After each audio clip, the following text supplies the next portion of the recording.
cultura, né, é o exagero nas palavras, nos sentimentos, tá? Sempre realçando, então, a questão da superioridade, do materialismo, dos bens materiais, certo? Vamos continuar, então. Paloma, quer ler?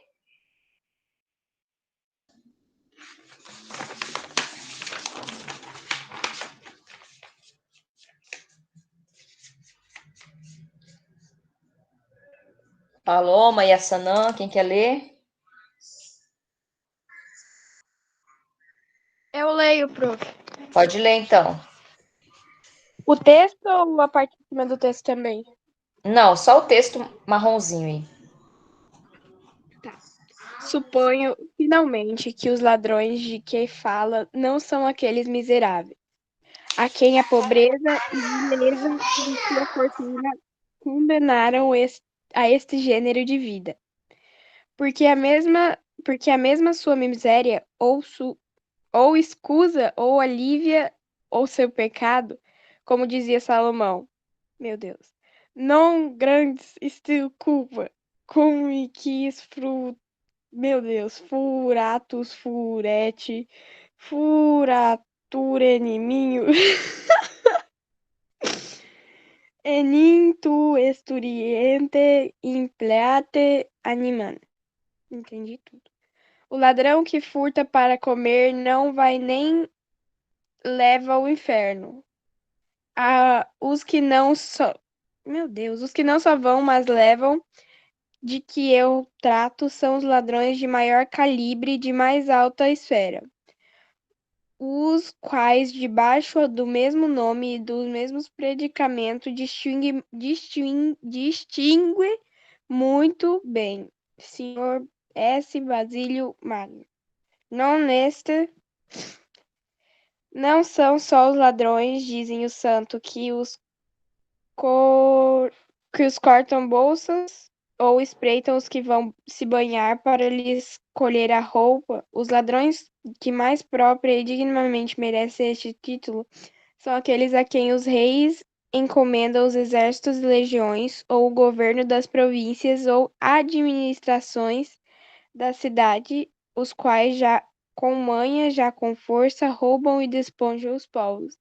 Os outros ladrões roubam um homem, estes roubam cidades e reino. Os outros furtam debaixo de seu risco, estes sem temor nem perigo. Os outros se furtam, são enforcados, estes furtam e enforcam.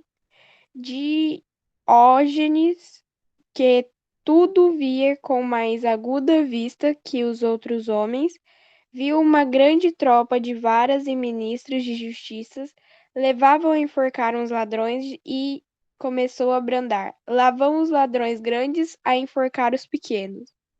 Ditosa Grécia, que tinha tal pregador, e mais ditosas as outras nações, se nelas não padecer a justiça as mesmas afrontas. Quantas vezes se viu em Roma ir a enforcar um ladrão por ter furtado um carneiro e, no mesmo dia, ser levado em triunfo um cônsul ou ditador por ter roubado uma província? E quantos ladrões teriam enforcado estes mesmos ladrões triunfantes, de um chamado Seronato? Disse com discreta contraposição Sidônio Apolinar. Meu Deus. Non cessat se o furta veu punire veu fare. Nanana. Seronato que está sempre ocupado em duas coisas, em castigar furtos e em os fazer. Isto não era zelo de justiça, senão inveja. Queria tirar os ladrões do mundo para roubar ele só. Declarada assim, por palavras não minhas, senão de muito bons atores, quão honrados e autorizados sejam os ladrões de que falo. Estes são os que disse e digo que levam consigo os reis ao inferno. Que eles fossem lá sós e o diabo os levasse a eles. Seja muito má hora, seja na muito má hora, pois assim o querem, mas que hajam de levar consigo os reis é uma dor não se pode sofrer e por isso nem calar. Mas se os reis estão fora de tomar o alheio, que antes eles são os roubados, e os mais roubados de todos, como levam ao inferno consigo estes maus ladrões, a estes bons reis? Não por um só, senão por muitos modos, os quais parecem insensíveis e ocultos, e são muito claros e manifestos. O primeiro, porque os reis lhes dão os ofícios, os poderes que roubam, os poderes que roubam, o segundo, porque os reis os conservaram neles, o terceiro, porque os reis os adiantaram e promovem a outros maiores, e finalmente, porque os reis obrigados, sob a pena da salvação, a restituir todos esses danos, nem na vida nem na morte os restituem.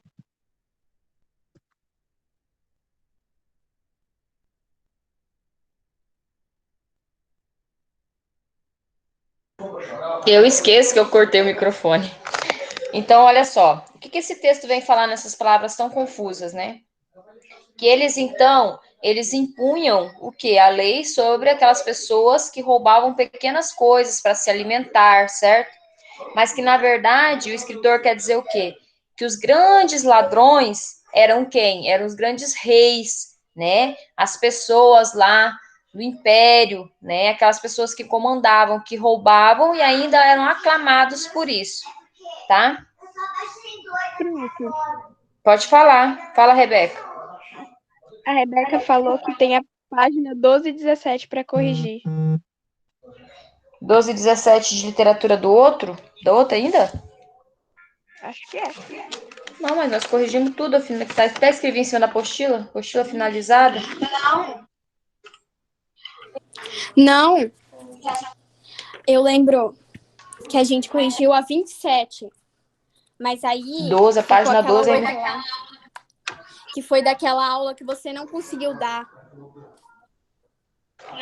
Ou Eu não? acho que não. Não. Foi do primeiro capítulo.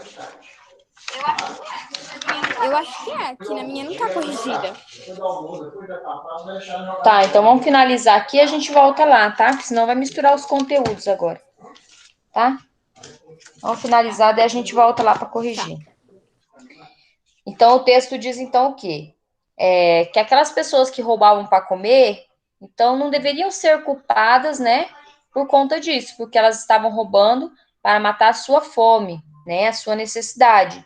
Quem deveria ser punido, então, eram os grandes reis, né? Os imperadores, que eram ricos, e mesmo assim eles tomavam terras de outras pessoas, invadiam terras de outras pessoas, para tomar posse disso, certo? Aí nós temos as perguntas ali, ó. 1, 2, 3, 4, 5, 6 e 7. Que vocês vão responder, então, tá? Para a próxima aula. Aí a gente vai voltar lá para corrigir, então, esse conteúdo que ficou pendente aí, tá? Então, essas questões, 1, 2, 3, 4, 5, 6 e 7, vocês vão responder no caderno, tá? Então, vai ficar para casa, para a próxima aula, viu? Hoje é 22/6 e o mês está indo embora. Tá? Vamos voltar lá então na página 12 para corrigir. Oi. Pronto. Você pode repetir a página A que ficou página pra casa? 5. Página 5 do Barroco, okay. tá? Ficou para casa. Tá. E aí a gente volta então lá na página 11. Alice, senta aqui com a mamãe. Eu lembro que a página 11 foi corrigida, que tá aqui para mim como corrigida. O que foi, filha? Não deu certo? Deixa eu me arrumar. Eu não sei. A página... Gente, a de vocês está corrigida? Da página 12 a 17? A página 11 eu sei que tá corrigida. Sim, a página 11 sim. Tá. Alguém sabe? Para confirmar mesmo. A Gabi disse que tá corrigida? Então tá. Agora a 12 eu não lembro. Vamos ver agora aí. Só tô finalizando o negócio aqui, porque tem umas duas meninas chatas hoje aqui que não tá deixando eu trabalhar.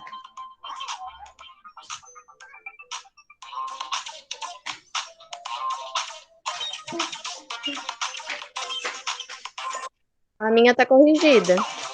Página 11, né? Sim.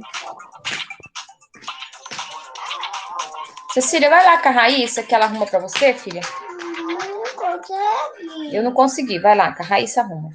Vamos lá, então. Vai as de vestibular, então, aí. Vamos lá. Então, número 1 lá é um verdadeiro ou falso. Vou falar o número e as respostas, tá? Vamos lá. Mas já não tá corrigida?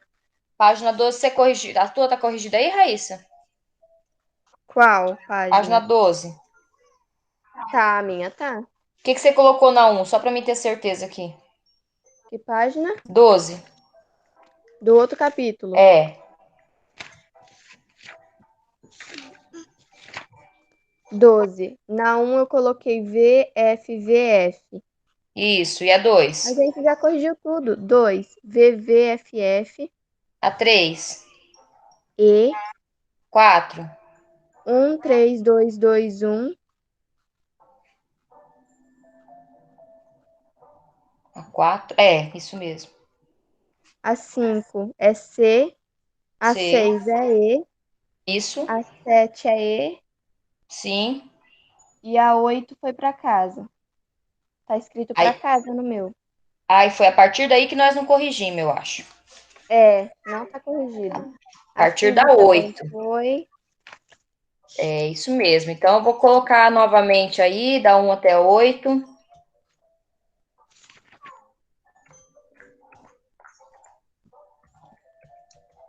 Já tá aí no chat.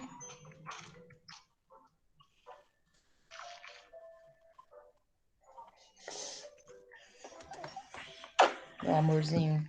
O que você quer, Cecília? Ela não tá conseguindo entrar, Raíssa, no joguinho dela aí. Ajuda ela, tem que colocar um apelido aí, pelo jeito. Que nome você quer? Não sei, é pra entrar no jogo. Eu já coloquei um monte de nome aí, Raíssa, não dá certo. Tenta você aí. É apelido, não pode ser nome. Tá aí no chat, viu, gente? Tô postando, tá? Kelvin, Florzinha 37. Tá, depois a 8 é D. A 9 é E. A 10 Consegui, Cecília. é C. Deu certo? Deu. A 11 é E. A 12 é E. A 13 é B. A 14 é D. Vixe, cadê minha lapiseira? A Achei. 15 é C. Não, a 15 é D. A 16 é C. E a 17 é A.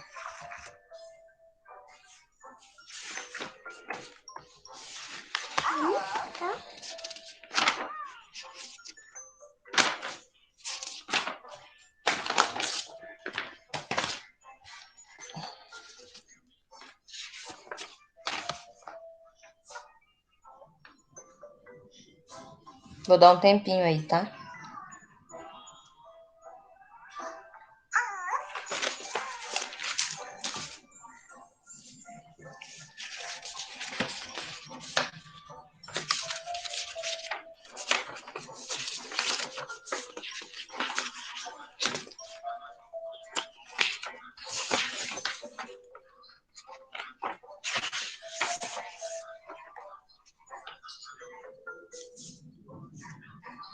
Eu faltei na aula passada, aí eu fui olhar o capítulo, ele tem 3 páginas. Ah, essa porta da Raíssa me mata. Ela bate sozinha, quase mata a gente do coração. É porque ventou e aí bateu a porta. Nem vi que tava fechando. Tava corrigindo, não tava, André?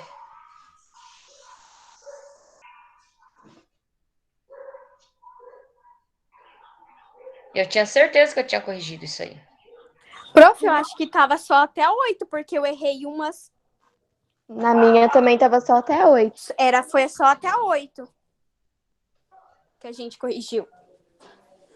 O André acertou tudo, então não tava corrigido, ele só acertou tudo. Pode ser que ele tenha acertado tudo, então. Gente, vamos continuar lá, então. Contexto histórico, ciência e religião, na página 5. Lê para mim aí, Raíssa Tuane. Peraí que tinha uma mulher aqui na frente. Onde é que a gente tá? Ai, meu Deus, a Alice tá pedindo mamar. Lê para mim Tem que eu vou uma lá fazer o mulher. mamar. Onde é que tá? Página 5. Pode ler a página 5 e a página 6 lá atrás, tá? Contexto histórico? Vai lendo que eu vou lá fazer o mamar rapidinho e venho para Até explicar. onde? Até o outro lado, página 6, em cima daquela imagem lá. Daquele quadro amarelo. Só até Jesus, então. É. Ah, Não, até Alfredo Bose. tá. Delícia. Ciência e religião. No texto barroco escrito pelo padre Antônio Vieira, é possível observar sua preocupação com questões sociais, políticas e religiosas. Analisado a seguir o momento histórico em que suas obras foram produzidas. No século XVI, a reforma comandada por Martinho Lutero, em 1483 a 1546, abalou a unidade católica existente, anunciando vários posicionamentos diferentes daqueles assumidos pela Igreja Católica. Os protestantes atraíram fiéis. A teologia de João Calvino, 1509 a 1564, ao negar a separação rígida entre o mundo terreno e o mundo espiritual, pregada pela fé católica, reabilitando assim o trabalho e a prosperidade financeira, vistos como expressão da graça divina, respondeu anseios da burguesia, classe em ascensão. 3 décadas depois, a reação católica aos dissidentes se deu com a Contra-Reforma. No Concílio de Trento, 1545 a 1563, várias medidas foram tomadas pela Igreja para suplantá-los como instituição do Index, Índice de Livros Proibidos, que trazia uma relação das obras que não deveria ser lida por católicos, e a criação da Companhia de Jesus. Apesar de a Renascença ter deixado sua marca na Península Ibérica, como evidência as obras de Camões e Gil Vicente, a produção de Miguel de Cervantes e principalmente a própria aventura das grandes navegações, a religiosidade católica e a estrutura feudal da sociedade se mantiveram predominantes na Espanha e Portugal. E em países, o barroco permaneceu por mais tempo, florescendo numa Europa ligada à Contra-Reforma, em luta com os ideais racionalistas que surgiam em países como França, Inglaterra e Holanda. É importante lembrar que nessa época não houve retorno e completa forma de pensar e escrever da Idade Média. É o que afirma o estudioso Alfredo Boss. Quem quer ler aí, pode continuar. Gabi?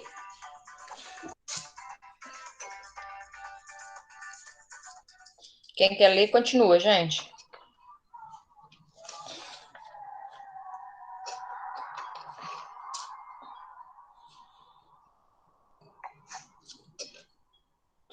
Vitória Ferrari, quem quer ler aí?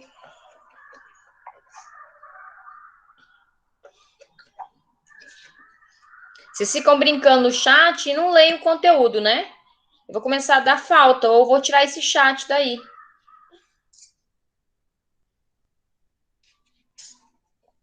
Continua a leitura, Raíssa, para mim. Continua. É no textinho, tal inflexão não poderia ser, tá. Tal inflexão não podia ser e não foi um mero retorno ao medieval. A mente feudal da Europa pré-humanística Ah, tá, para humanística. A atmosfera do barroco está saturada pela experiência do Renascimento e herda suas formas de elocução maduras e crepusculares. O classicismo, classicismo e o maneirismo. No entanto, a vida social é outra retórica, que se traduz em as relações cotidianas. Mortificados os anseios humanísticos, ensombra-se de melancolia o contrato entre o artista e o mundo. Observe a produção de pintura de autoria de um artista barroco que explorava em suas telas o recurso do claro escuro. Tá, só um minutinho que eu tô fazendo a chamada aqui.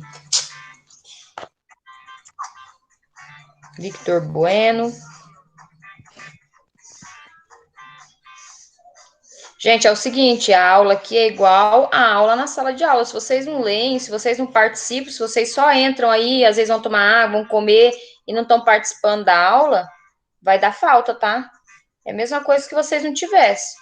Se o professor pede para ler, vocês têm que ler.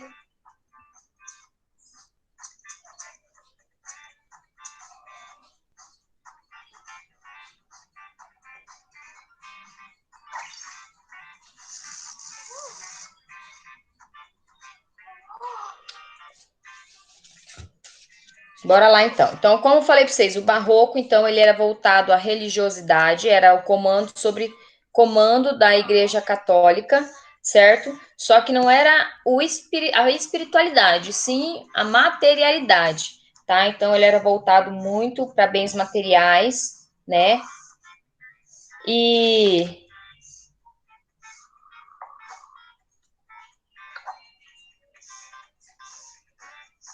que é isso? Os microfones aí não estão funcionando? O meu tá. Não sei, gente, deve ser a configuração de vocês aí, porque para mim aqui não aparece nada. Então, assim, essa religiosidade, ela não era voltada à espiritualidade, sim os bens materiais, certo? Então, a Igreja Católica era quem comandava, né, todo esse processo, e aí a arquitetura, a pintura, toda estava voltada, então, para a exuberância, o luxo, né, para mostrar mesmo que quem mandava ali, quem impunha as regras desta época do século XVI era a Igreja Católica. Aí nós temos um quadro aí de Caravaggio, né? Michelangelo e o Enterro de Cristo é o nome desse quadro, né?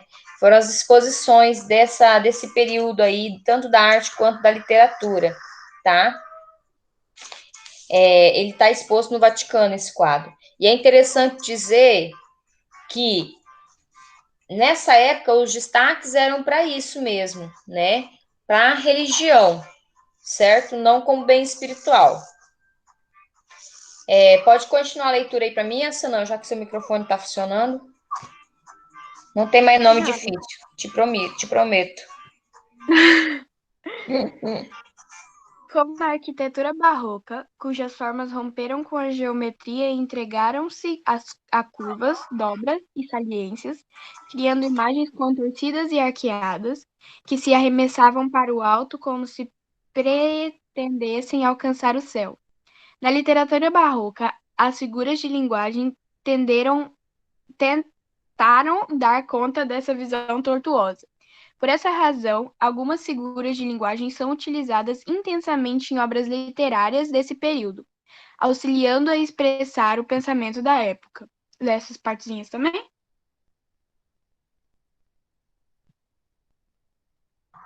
Pode continuar, Assanã. A tendência à alusão pode parecer no emprego da metáfora.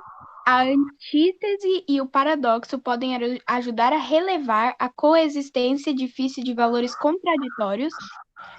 A hiperbato deixa entrever, por meio de inversões frasais, a contorções do sujeito.